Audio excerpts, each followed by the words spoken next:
انزل بالميه بتاع القرع. بسم الله. بصوا بيبقى شكلها كده من جوه. اول حاجه عملتها غسلت القرعايه كويس جدا من بره علشان تبقى نظيفه. ما شاء الله اللهم بارك، هي حجمها كبير. بصوا ما شاء الله. بعد كده هنفتحها. بسم الله.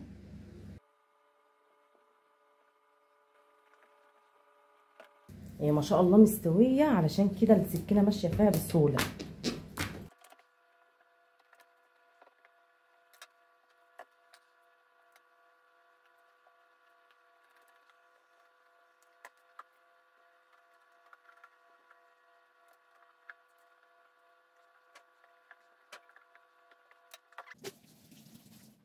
بصوا بيبقى شكلها كده من جوه. البذر ده بيبقى خشن، فعلشان ايدي ما تتعورش هنضفه بمعلقه كده.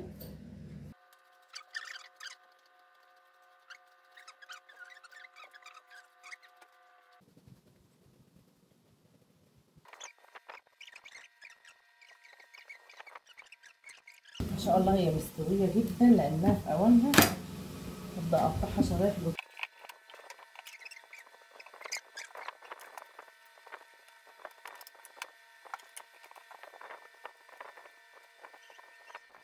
ياه، واخيرا بعد معاناه يا جماعه خلصتها، قشرتها كلها.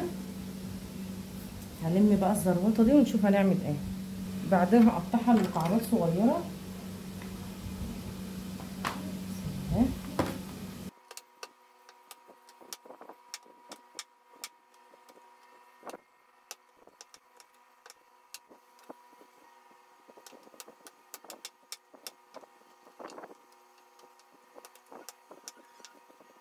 ما شاء الله دي الكميه اللي طلعت معايا.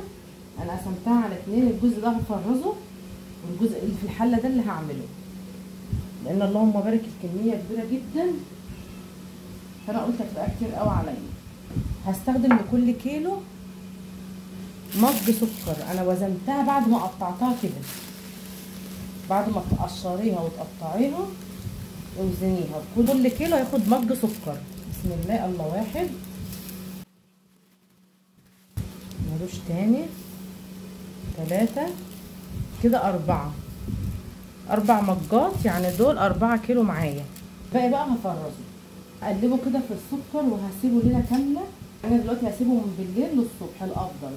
لو انت مستعجله هتعمليه 2 ساعات 2، بس لازم ننقعه في السكر كده.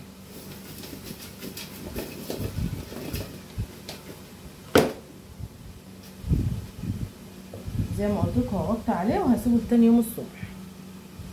اما اللي باقي ده بقى زي ما قلت لكم هفرز كل كيلو في كيس، علشان اطلع على قد استخدامي. لو عايزه كيس واحد او كده.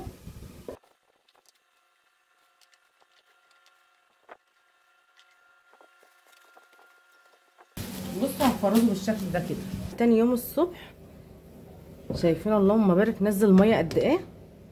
هسيبه يستوي وبعد كده نشوف هنعمل ايه. اول ما يغلي هشيل اي ريم يطلع على الوش، عشان بس يبقى رايق.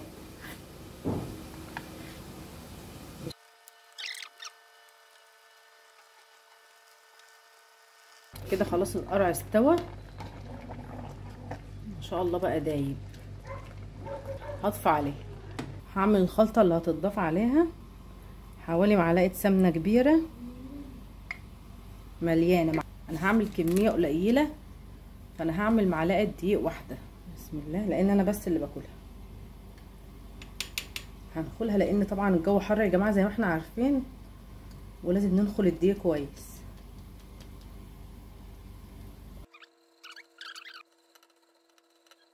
هاخد كوبايه من الميه اللي طالعه من القرع دي.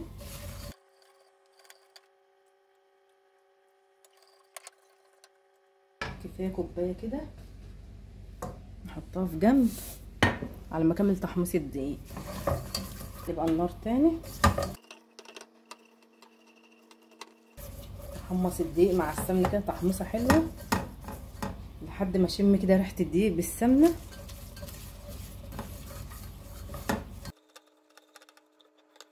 كده خلاص حلو قوي، علشان بس الدقيق ما يتحرقش. هنزل بالميه بتاع القرع. بسم الله.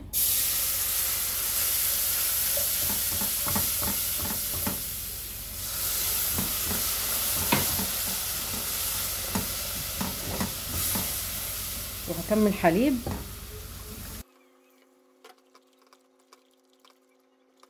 رشه فانيليا كده وانا فاكره.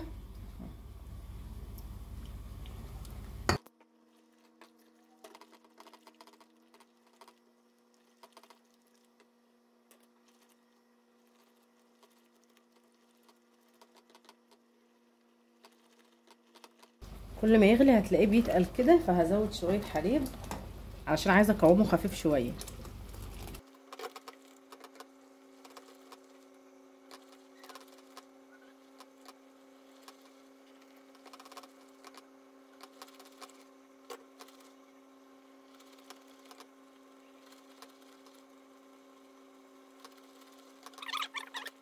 بصوا كده قوامه حلو قوي، على ما يبرد شويه بيتقل.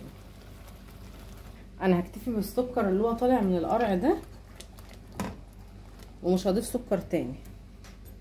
هعمل صينيه صغنونه كده على قدي، هاخد كبشه من البشاميل تحت. بسم الله.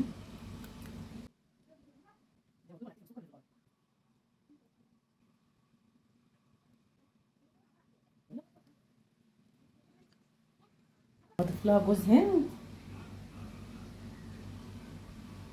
وسوداني.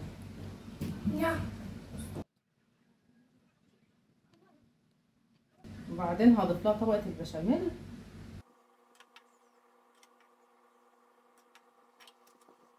بس كده. اكون مولعه الفرن على درجه حراره 180 رف اوسط. هدخلها الفرن لحد ما تاخد لون من فوق، مش هشغل عليها الشوايه، هتستوي في الفرن عادي. بقيه الكميه اللي هتتبقى معايا هشيلها في علبه في التلاجة زي ما هي كده. لما تبرد في التلاجة هقول لكم بقى انا باكلها ازاي. بصراحه دي احسن طريقه انا بفضلها.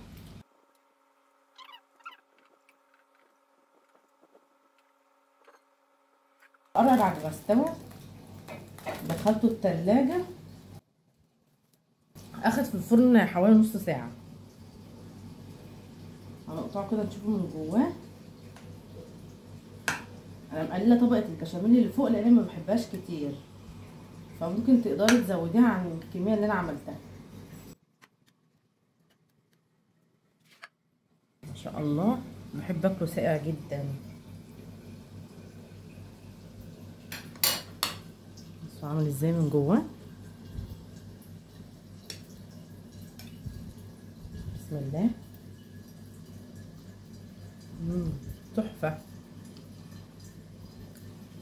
وسكره مظبوط جدا.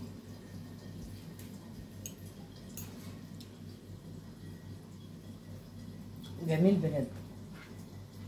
هوريكم الطريقه التانية اللي انا بحب اكله بيها. بصوا بقى اللي انا شلته في العلبه. انا بصراحه بحب الطريقه اللي هي العاديه دي احسن من البشاميل، بفضلها يعني، تبقى خفيفه مش تقيله. اجيب بقى شويه كده على قد في الطبق،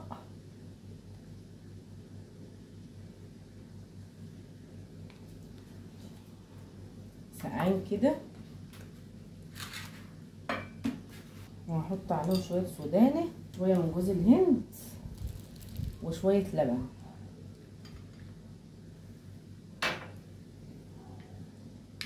بس كده. طبعا ما بضيفش سكر لانها مسكره زياده عن اللزوم اصلا وحلوه، مش مستاهله سكر تاني. وبقوم واكلها بقى كده. بسم الله. تحفه بجد. دي طريقتي بقى المفضله.